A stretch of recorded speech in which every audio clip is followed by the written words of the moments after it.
Sylhet MC college হোস্টেলে জামাইরে বান্দিয়া bore ইজ্জত নেওয়ার কথা 3 আসামি স্বীকার করছেন কৌটো 8 আসামির মাঝে 3 জনে 164 দ্বারায় ঘটনা স্বীকার করিয়া জবানবন্দি দিছেন।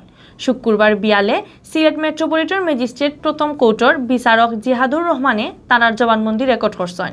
জবানবন্দি দেওয়া এই 3 আসামি হইলা সাইফুর রহমান, অর্জুন লস্কর আর রবিউল ইসলাম।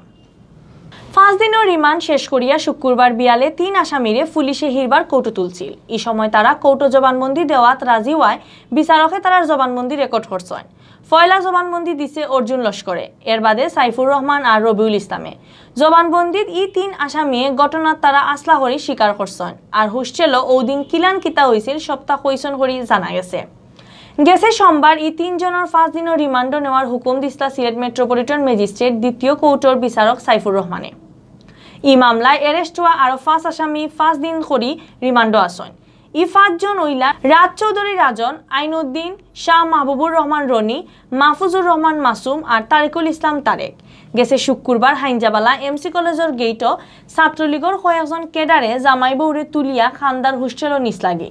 বাদে হন জামাইরে বান্দিয়া বউর ইজ্জত নিছন কেডা রখলে। এই ঘটনায় জামাই বাদী হইয়া 6 জনের নাম দিয়া অজ্ঞাত আরো 3 জনের উপরে সাফরান থানাত মামলা করছিলা। মামলার এজাহারও 6 জন আর আরো 2 জন সহকারে হকলতায় 8 জনরে এরেস্ট করছে রেপ পুলিশে।